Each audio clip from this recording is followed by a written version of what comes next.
అయితే మనం ఈరోజు మన తెలుగు రాష్ట్రాల్లో కనుక చూసినట్లయితే చాలా మంది, తెలుగు రాష్ట్రాల్లో మాత్రమే కాదు ప్రపంచ వ్యాప్తంగా కూడా చాలా మందికి ఒక రకమైన ప్రశ్న ఉంటుంది.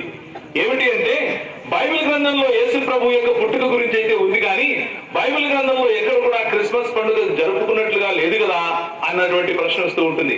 కనుక ఈరోజు సాయంకాలము మనకు నిజంగా పండుగ దినం ఏంటన్నా 25 కదా పండుగ ఈ రోజు అని అనుకుంటున్నావు అని అంటే, ఒకసారి మొదటి కొరింథీయులకు రాసినటువంటి పత్రిక తీయండి, క్షమించండి 2వ కొరింథీయులకు రాసినటువంటి పత్రిక 2వ అధ్యాయము.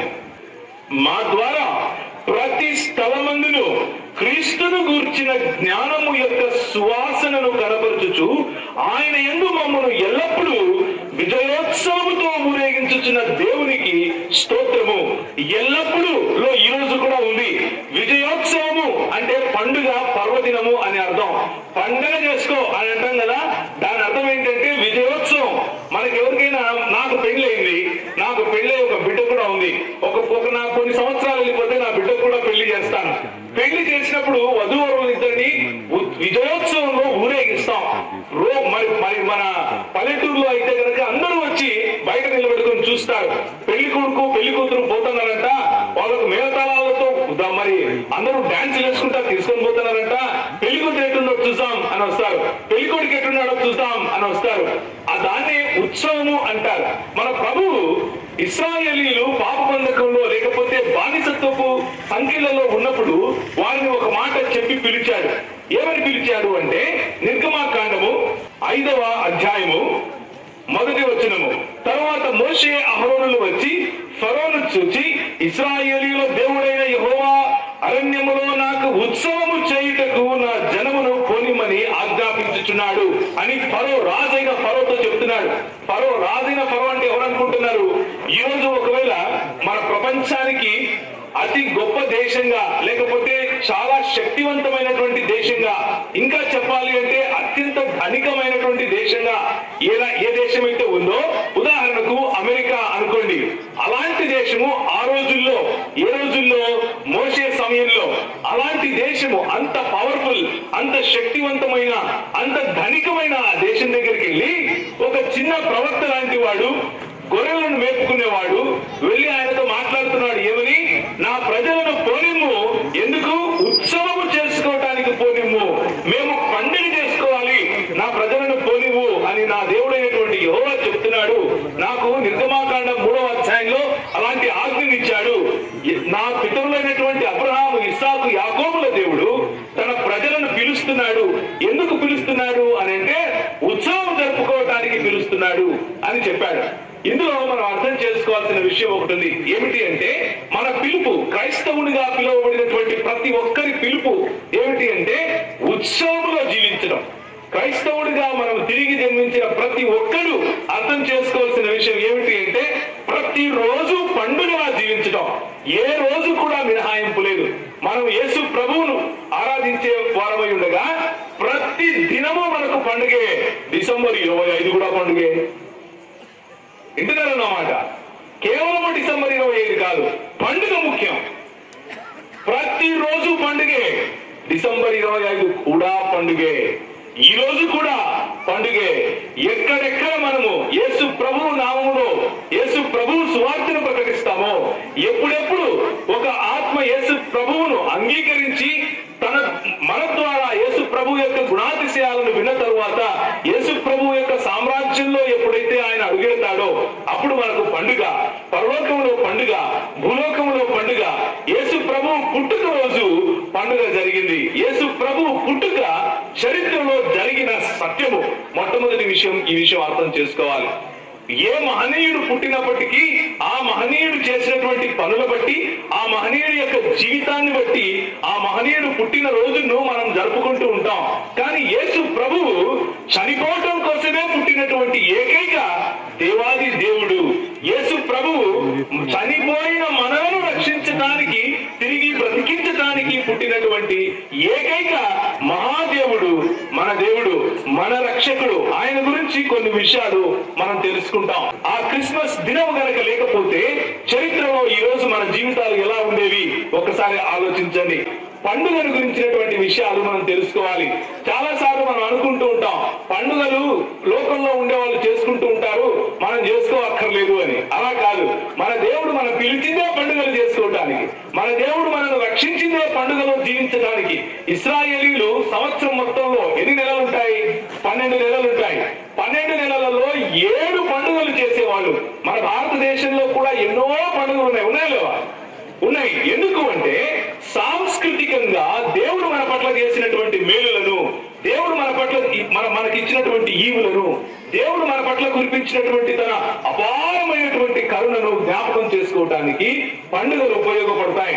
పండుగలు ఏ సమయం అంటే ఆయా సమయాలలో దేవుని యొక్క మంచితనాన్ని జ్ఞాపకం చేసుకుంటూ సామూహికంగా మనం అందరము ఒకరికొకరము దేవుడు చేసినటువంటి కార్యాలను జ్ఞాపకం చేసుకుంటూ దేవుని పోలి అవే కార్యాలు ఒకరి పట్ల ఒకరం చేయటానికి ప్రోత్సహింపబడతాం, అవి దోహదపడతాయి.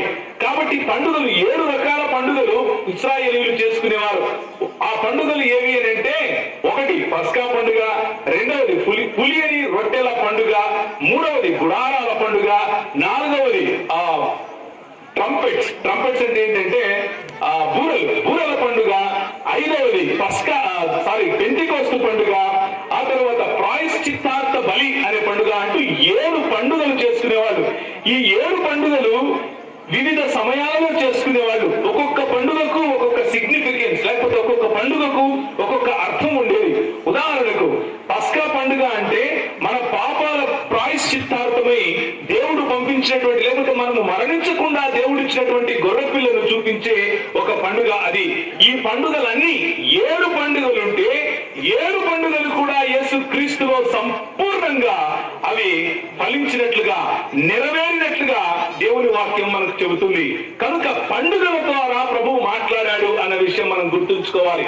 పండుగలు సాంస్కృతికము మాత్రమే కాదు, కానీ పండుగలు ఆత్మీయమైనవి అన్న విషయం గుర్తుంచుకోవాలి. పండుగలు ఎందుకు ఆత్మీయమైనవి అంటే, పండుగల కాలంలో యేసు ప్రభువును గురించినటువంటి తండ్రి ముందుగానే, ఎప్పుడు యేసు ప్రభువు పుట్టక మునుపు ఇశ్రాయేలీయులను విడిపించిన మరుక్షణమే, ఇశ్రాయేలీయులను విడిపించిందే నేను పండుగ చేసుకోవటానికి అని నిర్గమాకాండంలో చెప్పిన దేవుడు, విడిపింపబడినటువంటి మీరు పస్కా పండుగ చేయాలి అని చెప్పి, రాబోయే అంటే ఇప్పటికి మీరు దాస్యత్వం నుంచి విడువబడ్డారు, ఐగుప్తు దేశంలో ఉన్నటువంటి దాస్య జీవితం నుంచి విడువబడ్డారు, కానీ రాబోయే సమయంలో మీకు పాప బంధకాల నుంచి విడువబడేందుకు నేను గొర్రెపిల్లను పంపుతాను అన్నటువంటి పస్కా పండుగ యేసు క్రీస్తు యొక్క జననంలో, యేసు క్రీస్తు యొక్క పుట్టుకలో, యేసు క్రీస్తు ఈ లోకంలోనికి రావడంలో సంపూర్ణముగా ఛాయారూపకముగా కాకుండా, అంటే నీడలాగా కాకుండా ఒక మూర్తిమంతత్వముగా, లేకపోతే పర్సానిఫైడ్ అంటాం కదా, వ్యక్తిత్వంలో అది సంపూర్ణంగా నెరవేరింది. రెండవదిగా పస్కా పండుగ ఆయన పంపించినటువంటి పరిశుద్ధాత్మ దేవుని యొక్క రాకడ. అపోస్తలుల కార్యములు 2వ అధ్యాయంలో పరిశుద్ధాత్ముడు వచ్చినప్పుడు సంపూర్ణముగా పస్కా పండుగ పెంటెకోస్తు పండుగ నెరవేరటం. అలాగే వారాల పండుగనే పెంటెకోస్తు పండుగ అని అంటారు.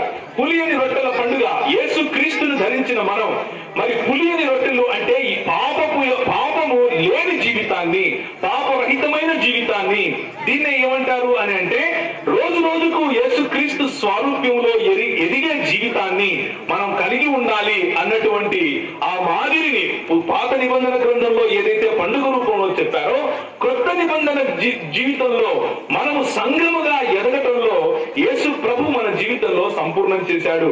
మూడవదిగా మొదటి ఫలముల పండుగ అని అంటారు. యేసు ప్రభు మొదటి ఫలముగా మన జీవితాలను మార్చాడు. యేసు ప్రభు మొదటి ఫలముగా ఆయన మృతులలో నుండి పునరుత్థానుడై లేచాడు. కేవలము ఆయన పస్కాగా వచ్చి బలి అవ్వడం కోసమే కాదు, కానీ మొదటి ఫలముగా తిరిగి లేచి మనందరినీ తిరిగి లేపబోతున్నాడు. పునరుత్థానము రాబోతోంది.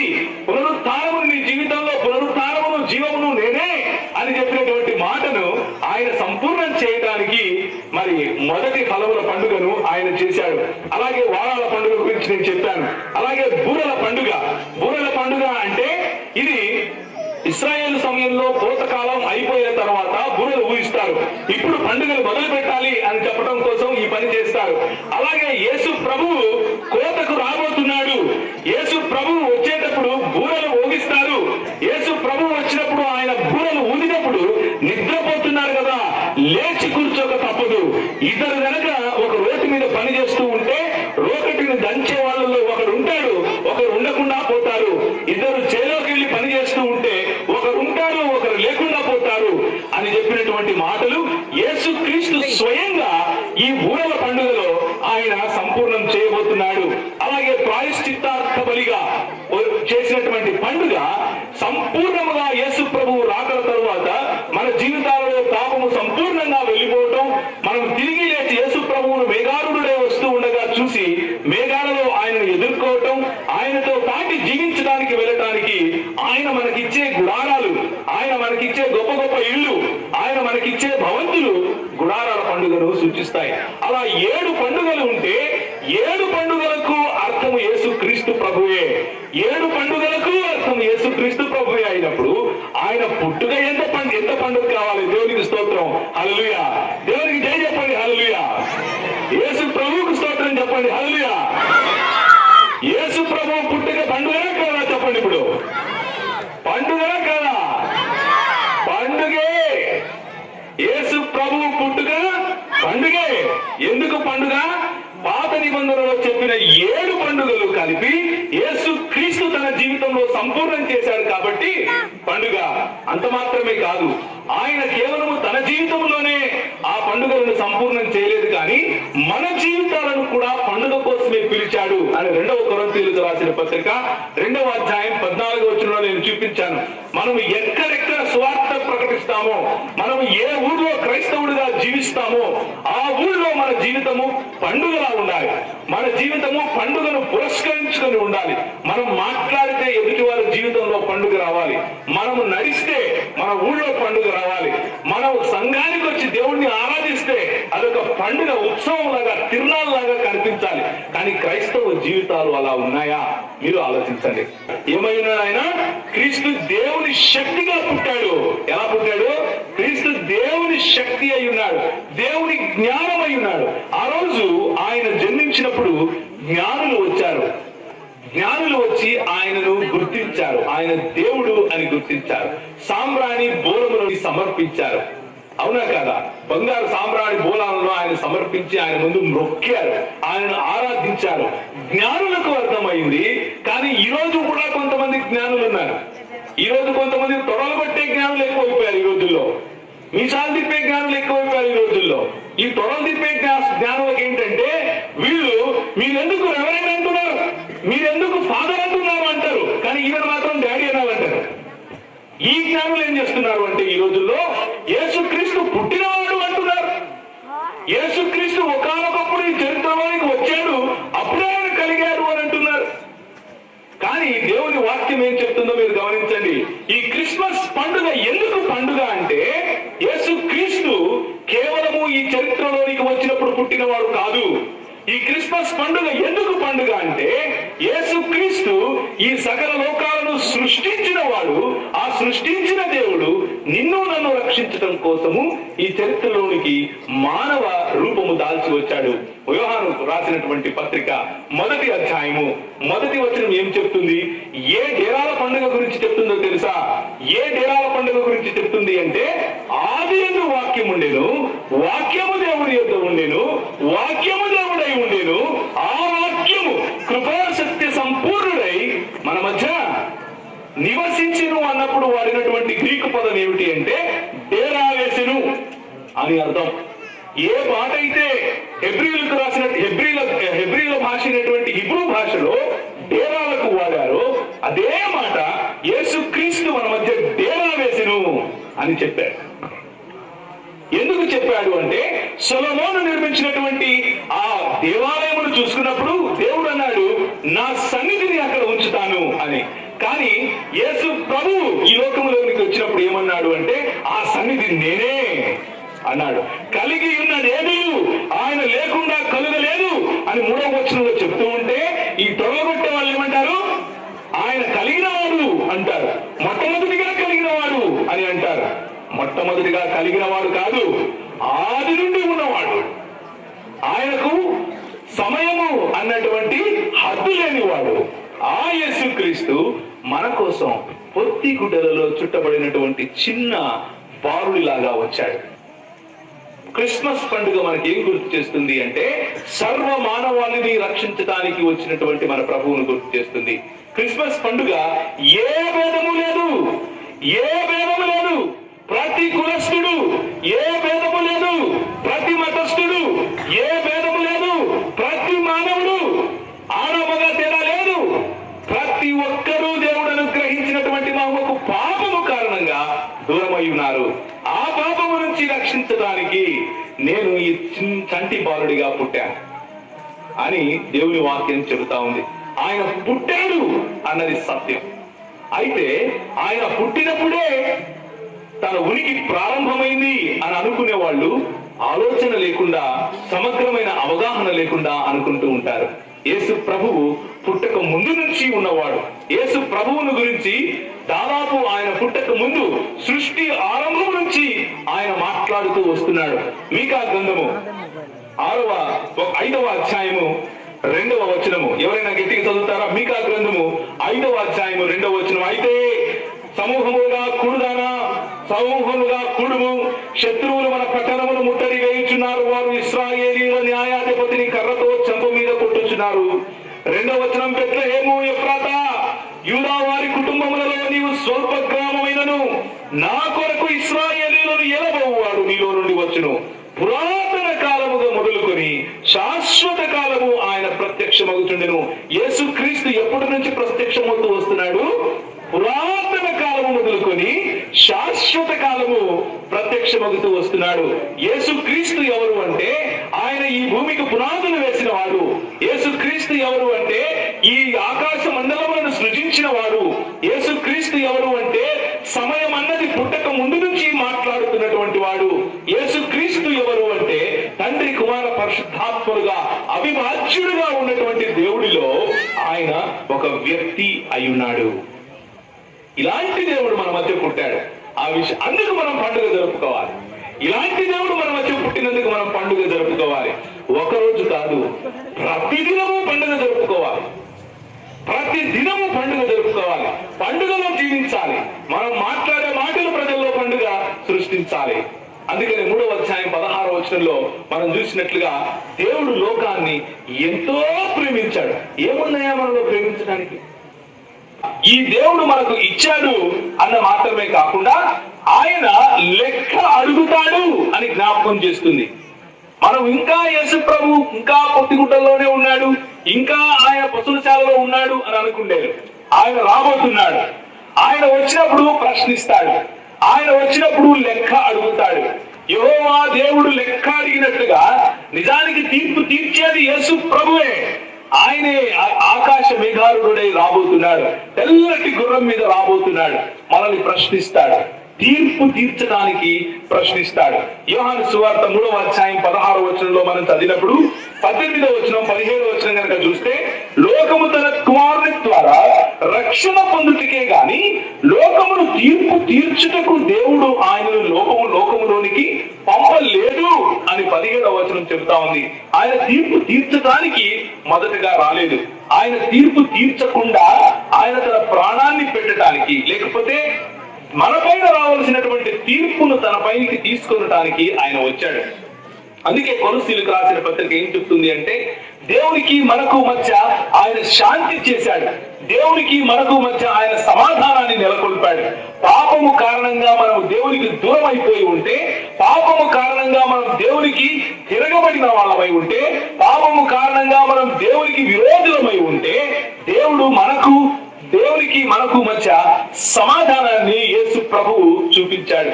ఆ సమాధానం ఏమిటి అంటే, మనము ఏ శిక్షనైతే పొందడానికి అర్హులమో ఆ శిక్షను ఆయన పొందాడు.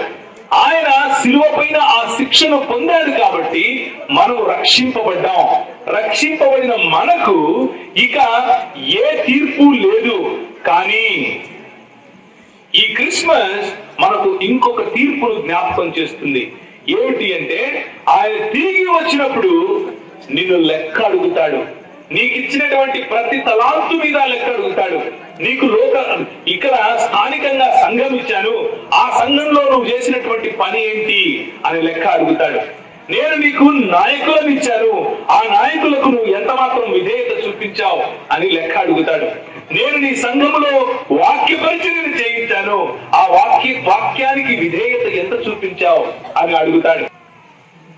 ఇంతకు మన జీవితాల్లో యేసు ప్రభు పుట్టాడా అన్నదే ప్రశ్న. ఎన్ని క్రిస్మస్లు వస్తాయి, ఎన్నో క్రిస్మస్లు వెళ్ళిపోతాయి. అమ్మా అన్నా, చాలా క్రిస్మస్లు వస్తాయి, క్రిస్మస్ వెళ్ళిపోతాయి.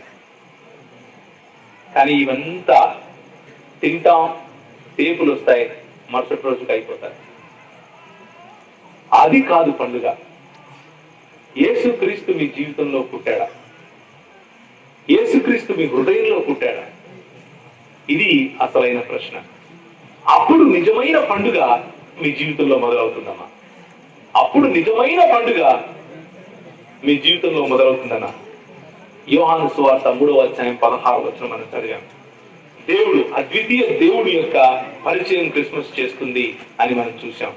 అద్వితీయ దేవుని యొక్క ప్రేమను క్రిస్మస్ పరిచయం చేస్తుంది అని చూసాం. అద్వితీయ దేవుడు ఇచ్చాడు అన్న విషయాన్ని క్రిస్మస్ గుర్తు చేస్తుంది అన్న విషయాన్ని చూసాం. అలాగే అద్వితీయ దేవుడు మనకు ఇవ్వటం మాత్రమే కాదు, లెక్క అడుగుతాడు అన్న విషయాన్ని కూడా మనం చూసాం. ఒకసారి ప్రకటన గ్రంథం తీస్తారా? ప్రకటన గ్రంథం 19వ అధ్యాయం 11 నుంచి 16 వరకు కనుక చూస్తే చక్కటి మాటలు దేవుని గ్రంథంలో ఈ క్రిస్మస్ కు ప్రత్యేకంగా మనకు దేవుడు అడిగే ప్రశ్నలు. మరియు పరలోకము తెరవబడి ఉన్నట్టు చూచితిని, అప్పుడు ఇదిగో తెల్లని గుర్రం ఒకటి కనబడెను, దాని మీద కూర్చుని ఉన్నవాడు నమ్మకమైన వాడును సత్యవంతుడును అని నామము గలవాడు, ఆయన నీతిని బట్టి విమర్శ చేయొచ్చు యుద్ధము జరిగించుచున్నాడు. ఆయన నీతిని బట్టి విమర్శ చేస్తూ యుద్ధము జరిగించినప్పుడు మీరు ఎవరి పక్షాన ఉండాలనుకుంటున్నారు? శరీరమును మాత్రమే నాశనం చేసేవాడికి భయపడి, ఈ లోకంలో కులము, మతము, నా వాళ్ళు, నా గ్రామము, నా పెద్దలు, నా అన్నటువంటి ఈ నాలో పడిపోయి విమర్శ చేసే దినాన ఆయన పక్షముగా ఉండేవారుగా ఉంటారా, లేక ఆయనకు విరోధులుగా ఉండేవారుగా ఉంటారా అన్నటువంటి ప్రాముఖ్యమైన ప్రశ్నను మర్చిపోవద్దు. ఆయన వచ్చినప్పుడు మనల్ని ప్రశ్నిస్తాడు. ఆయన వచ్చినప్పుడు ఇంకా పొత్తిగుడ్డలలో చుట్టబడినటువంటి చిన్న బాలుడిగా రాడు. ఆయన ఉద్దండ కోపముతో వస్తాడు. ఆయన తీర్పు తీర్చడానికి వస్తాడు. ఆయన చేతిలో ఖడ్గం ఉంటుంది. ఆయన నీతిని బట్టి విమర్శ చేస్తాడు. మన జీవితంలో ఉన్న నీతిని ఆయన ప్రశ్నిస్తాడు. ఆ రోజు మీరు నమ్ముకున్న తొడలు కొట్టే వాళ్ళు పనిచేయరు. ఆ రోజు మీరు నమ్ముకుంటే మీసాలు తిప్పే వాళ్ళు పనిచేయరు. ఆ రోజు స్థానిక సంఘమే మీకు పనికొస్తుంది. స్థానికంగా ఉన్నటువంటి నమ్మకమైన దాసులు మీకు పనికొస్తారు. ఆ రోజు స్థానిక సంఘంలో నమ్మకంగా వాక్యం బోధిస్తే వాక్యము విన్న మీరు నిలబడగలుగుతారు. కల్లబుల్లి మాటలు చెప్పి వాక్యాన్ని వక్రీకరించి ప్రజలను తప్పుదో పట్టించే వాళ్ళు ఆ రోజు నిలబడరు. ఆయన తీర్పు తీరుస్తాడు. ఆ తీర్పులో మనం నిలవాలి. యేసుక్రీస్తు మీ హృదయాలలో పుట్టాడు. ఎప్పుడో ఒక సమయంలో పుట్టిన యేసుక్రీస్తు పుట్టాడా, లేక దేవుడైనటువంటి యేసుక్రీస్తు మీ హృదయాలలో పుట్టాడా? ఒకవేళ పుట్టి ఉండకపోతే ఈరోజు మీకు ఒక మంచి అవకాశం. యేసుక్రీస్తు మీ జీవితంలో పుట్టాలి. యేసుక్రీస్తు అనే తొలకరి జల్లు మీ హృదయాలలో అది కురిస్తే మీరు చిగురిస్తారు. మీ జీవితం నిజముగా పండుగగా మారుతుంది. కనుక ఈ క్రిస్మస్ మనకు తండ్రి ప్రేమను గుర్తు చేసి మన కుటుంబాల్లో ప్రేమను నింపునుగాక. ఈ క్రిస్మస్ తండ్రి ఇచ్చాడు అన్న విషయాన్ని జ్ఞాపకం చేసుకుని మనం ఒకరికి ఇచ్చేవారముగా ఉండులాగా చేయుగాక. ఈ క్రిస్మస్ అద్వితీయ దేవుణ్ణి పరిచయం చేసింది కాబట్టి ఆయనతో సంబంధం మనకు కలుగునుగాక. ఈ క్రిస్మస్ కుమారుడు మనల్ని లెక్కడుగుతాడు కాబట్టి మనము పరిశుద్ధమైన జీవితం జీవించే ప్రయత్నం చేయుదుముగాక. అలాంటి జీవితం మనం జీవించకపోతే సంవత్సరాల తర్వాత సంవత్సరాలు గడుస్తాయి, సంవత్సరాల తర్వాత సంవత్సరాలు వెళ్ళిపోతాయి. కానీ మనం అక్కడే ఉంటాం.